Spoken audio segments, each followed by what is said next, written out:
एक हाथ में प्लास्टर, दूसरे में मशीन गन, सामने 700 दुश्मन और एक घमासान युद्ध। 3 नवंबर 1947। देश को स्वतंत्र हुए मुश्किल से 3 महीने ही बीते थे। पाकिस्तानी सैनिकों ने कबीलाई लश्कर घुसपैठियों के वेश में श्रीनगर पर हमला बोल दिया था, ताकि दुनिया को ये लगे कि युद्ध स्थानीय लोगों का प्रतिरोध है, ना कि पाकिस्तान की गुस्ताखी। मकसद था श्रीनगर एयरबेस को कब्जे में करना। 700 दुश्मन आए थे।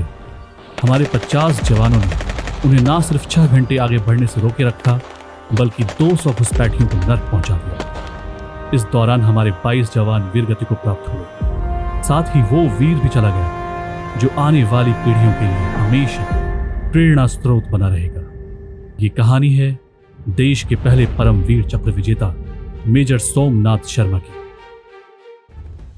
मेजर सोमनाथ शर्मा 31 जनवरी 1923 को हिमाचल प्रदेश के कांगड़ा जिले के दाढ़ में पैदा हुए थे। उनके पिता अमरनाथ शर्मा भारतीय सेना में मेजर जनरल थे। बाद में वो इंडियन आर्म्ड मेडिकल सर्विसेज के पहले डायरेक्टर जनरल भी बने। मेजर शर्मा के मामा कैप्टन केडी वासुदेव भी सेना में थे। वो द्वितीय विश्व युद्ध के समय जापानी सेना के विरुद्ध रिवर स्लिम को बचाते समय म्यांमार में वीर गति को प्राप्त हुए थे। इन विभूतियों का मेजर शर्मा के मानस पटल पर गहरा प्रभाव था। आगे चलकर मेजर शर्मा स्वयं एक सैन्य अधिकारी बने एवं राष्ट्र की सर्वोच्च सेवा करते हुए अपने प्राणों की आहुति दे दी। Major Somnath Sharma 4th Kumaon regiment की डेल्टा कंपनी के अधिकारी थे। पाकिस्तानी घुसपैठ के समय उन्हें श्रीनगर एयरबेस की सुरक्षा का दायित्व सौंपा गया था। 22 अक्टूबर 1947 को सूचना मिली कि पाकिस्तान घुसपैठ करने वाला है। एयरबेस पर दुश्मन का कब्जा होता तो भारतीय सेना कश्मीर न पहुंच पाती। इसका बड़ा नुकसान होता। पाकिस्तान श्रीनगर पर कब्जा कर लेता, लेकिन ऐसा मेजर सोमनाथ शर्मा ने होने नहीं दिया। 23 अक्टूबर 1947 कश्मीर पर पाकिस्तानी आक्रमण के बाद जब 26 अक्टूबर 1947 को कश्मीर का भारत गणराज्य में विलय हुआ, तब कश्मीर की सुरक्षा भारत का दायित्व बन गई। उसके बाद तुरंत ही दिल्ली के पालम एयरपोर्ट से सैनिकों और हथियारों को श्रीनगर पहुंचाया जाने लगा। 31 अक्टूबर को मेजर सोमनाथ शर्मा भी श्रीनगर पहुंचा दिए गए। उस समय मेजर शर्मा के दाहिने हाथ में प्लास्टर चढ़ा था, क्योंकि हॉकी खेलते समय उनका हाथ फ्रैक्चर हो गया था। डॉक्टरों ने आराम करने की सलाह दी थी, पर देशभक्त का दिल कहाँ मानता है। दुश्मन दरवाजे पर हो तो घाव और दर्द नहीं दिखता। मेजर शर्मा ने युद्ध क्षेत्र में जाने की अनुमति मांगी और वो मिल भी गई। उन्हें उनकी यूनिट की कमान सौंप दी गई।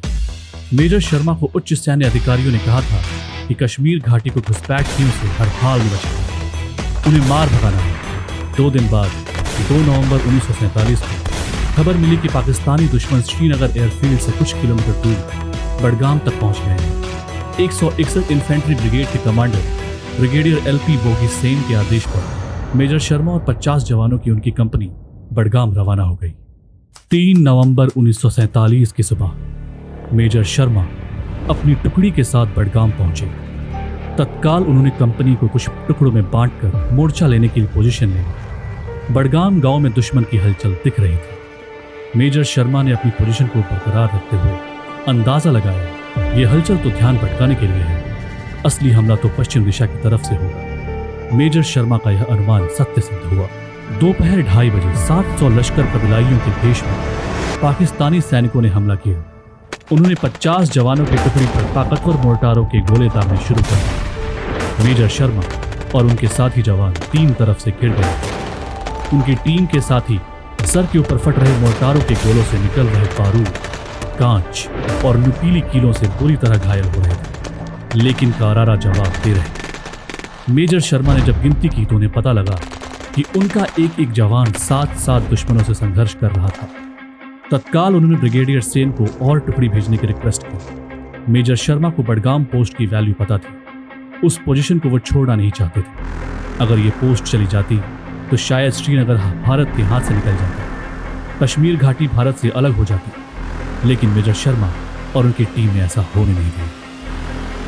एक हाथ में प्लास्टर लगे होने के बावजूद मेजर शर्मा हर पोस्ट पर दौड़ दौड़ कर सैनिकों का हौसला बढ़ा रहे थे। बीच बीच में दुश्मन पर गोलियां बरसा रहे थे। उनकी फॉरवर्ड प्लाटून खत्म हो चुकी थी, लेकिन बाकी सैनिकों ने मेजर शर्मा के हौसले को देखते हुए जंग जारी रखी।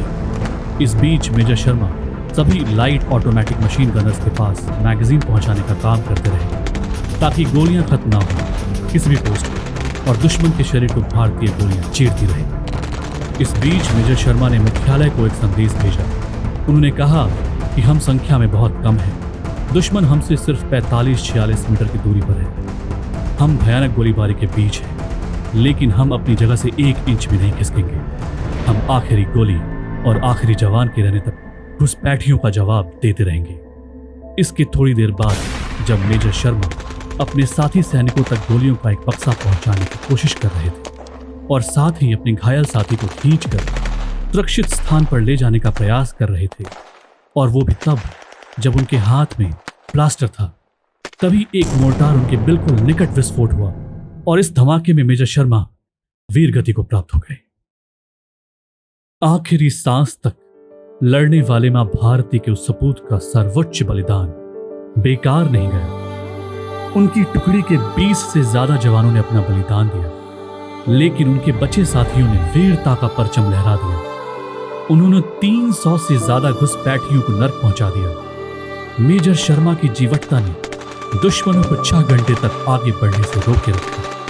इतना समय काफी था पिछली टुकड़ी को आने के लिए। रीइंफोर्समेंट के तौर पर कुमाऊं रेजिमेंट की पहली बटालियन आई। आते ही दुश्मन को करारा जवाब देने के लिए पोजीशन संभाली। मेजर शर्मा एक जूनियर कमीशन ऑफिसर और 4थी कुमाऊं रेजिमेंट की डी कंपनी के 20 सैनिकों ने अपना जीवन देकर श्रीनगर और कश्मीर को बचा लिया था। मेजर सोमनाथ शर्मा ने देश के लिए अपने प्राण दिए जब उनकी आयु मात्र 24 वर्ष थी। वे भारत के सर्वोच्च वीरता पुरस्कार परम वीर चक्र के पहले प्राप्तकर्ता बने। हमारा देश तथा हम सब अपनी मां भारती के इस महान सपूत की सदा ऋणी रहेंगे। हिम की ठंडी हिमानी पर वह बनकर खड़ा रहा ज्वाला, कभी वो पीछे हटा नहीं, चाहे मृत्यु से पड़ा पाला। बांध तिरंगे को सर पर जिसने अपना बलिदान दिया, पर मरने से पहले उसने शत्रुओं का संहार किया।